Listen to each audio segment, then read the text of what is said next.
Welcome to Woolligans. Today we are going to assemble our slipper kit. And here is what you get in the package.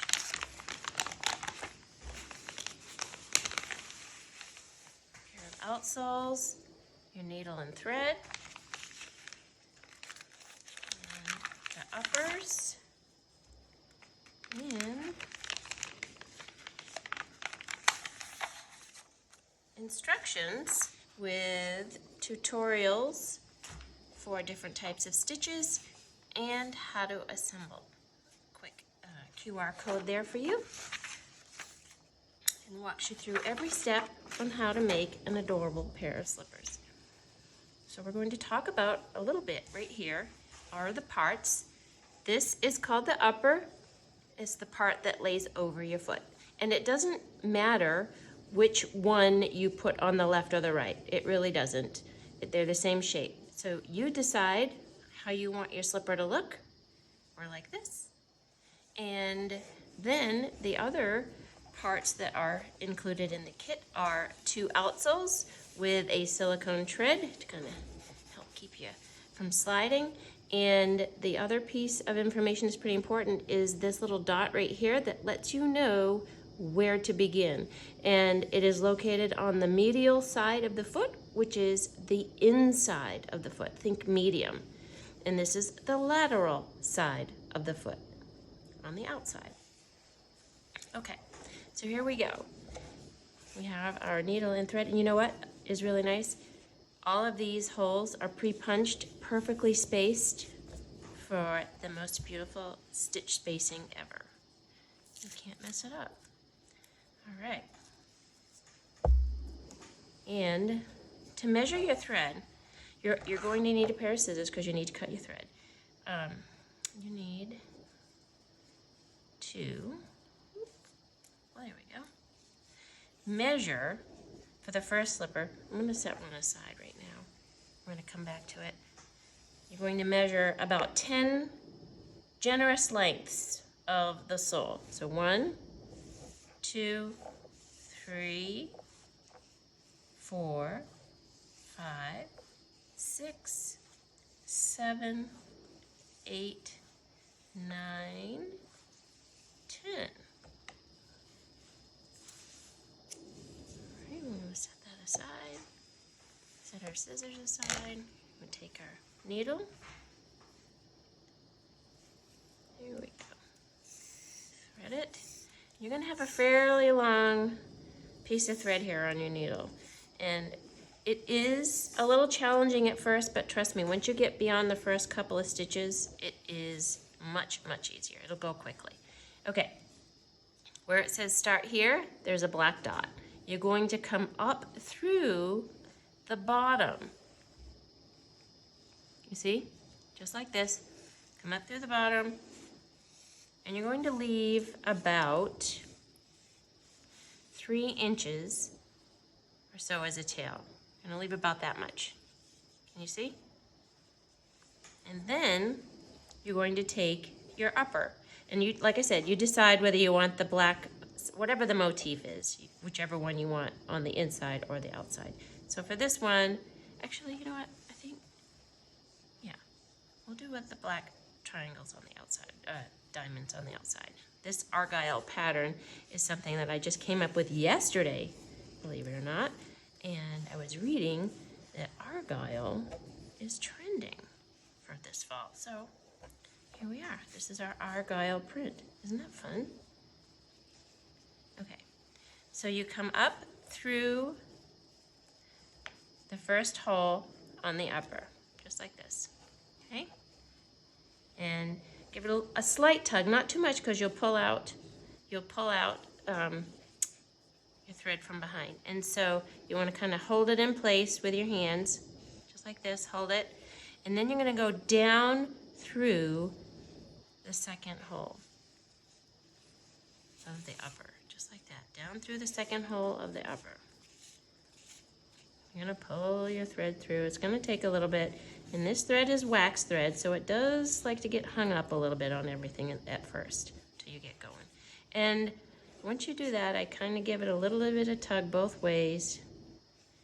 And then we're going to create our first blanket stitch by going underneath our first stitch like that. Can you see? Just like this. And you're always going to go in towards the middle of your work, not out, always in towards the middle.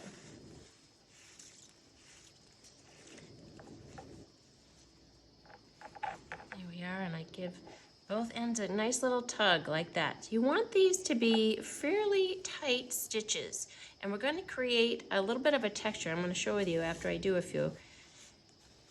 And you're going to go down through the third hole, just like this.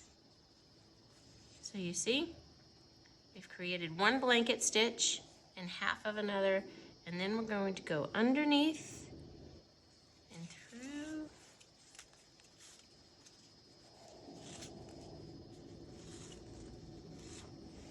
And just use your finger and space it out a little bit. Give it a good tug. There will be no loose stitches. Okay, now you're going to go down through the fourth hole. You're going to repeat this process all the way around. And it shouldn't take too awful long. Generally, I can make a half a pair in less than a half an hour if I'm focused. And I can make a pair of slippers in about an hour. But again, I've been doing this a little while, and so I get the hang of it. And you will too, okay? And you want to always make sure that your edges, wherever you're stitching, are flush, that they're even, okay? Here we go, back down.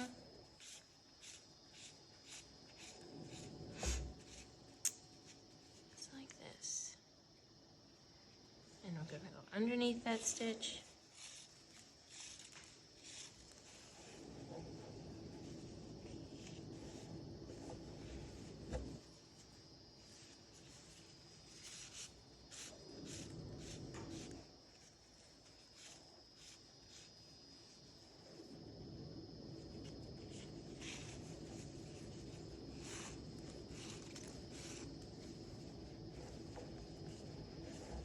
I think the red thread adds a nice pop to it, and I think it also helps to illustrate the stitches I wanted to show you today.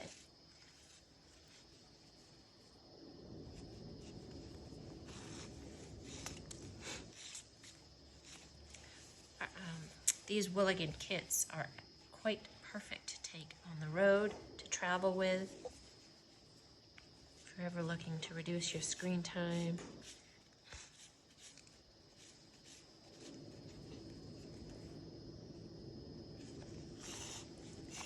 All right, now I want to show you here in just a minute, finish this, what you want for like stitch tension. You want to be able to kind of create these little ridges. And in shoemaking, we call this a beef roll texture.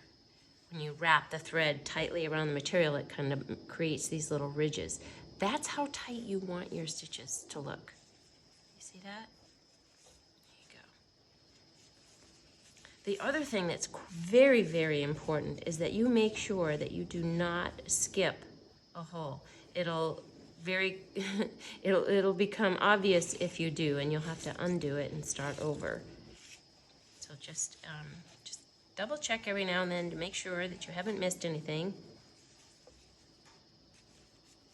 And I know it seems a little odd right now how this looks, but trust the process. As we start working around the toe, the slipper will start to take shape. It'll become a little bit more dimensional instead of flat pieces of material. You gotta trust the process.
Okay, we're starting around the toe, so you gotta keep your material edges flush.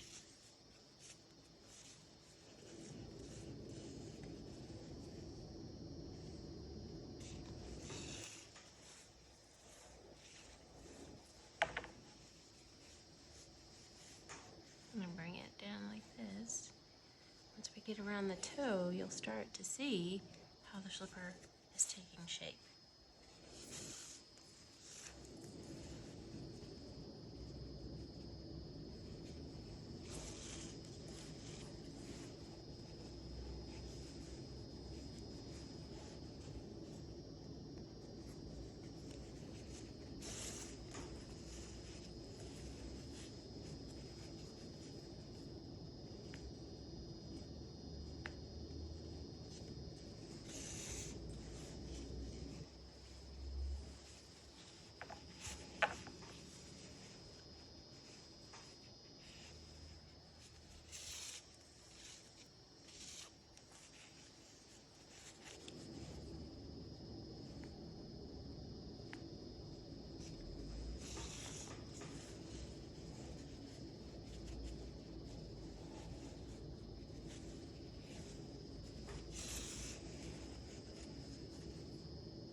See, it's starting to pick up.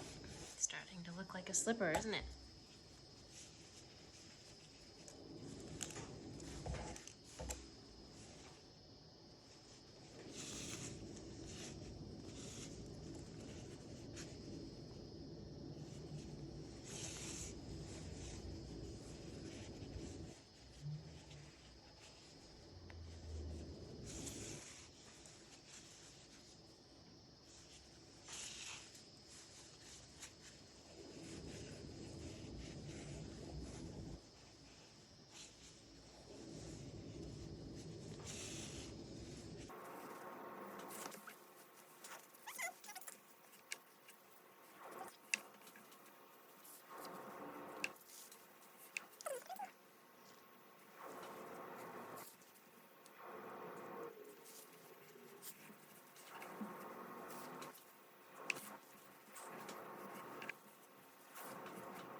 Okay, now you're gonna continue on around the heel until you get to back to the place we started. So continue on making the same blanket stitch. It's going to add a nice little detail around the edge of these slippers. And it makes it so easy to tie off.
Doesn't that look nice?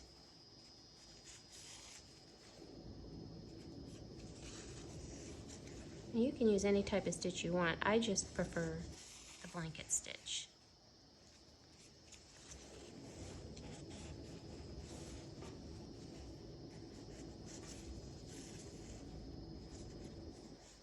Almost done.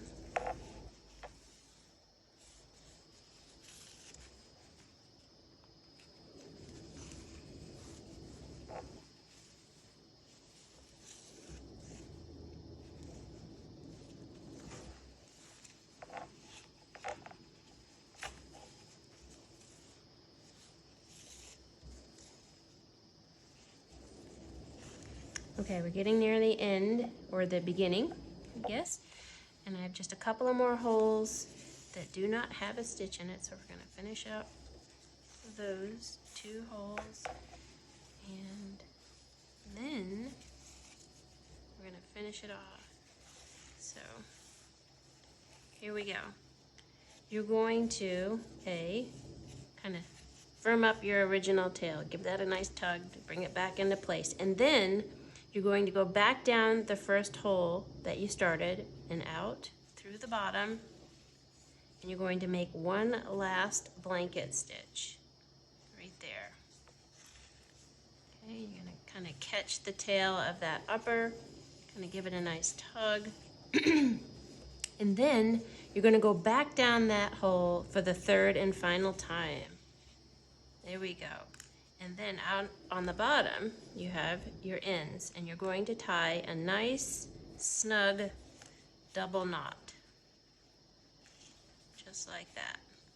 And trim your end a little bit. Right, here's where we're gonna get a little bit fancy if you wanna hide all your threads. So this is how I do it. And you can finish it however you like, but this is what I do. I thread my needle, and then I go down through the next hole, the second one, and up, but only through the upper, and I pull it through. Oop, I only got one.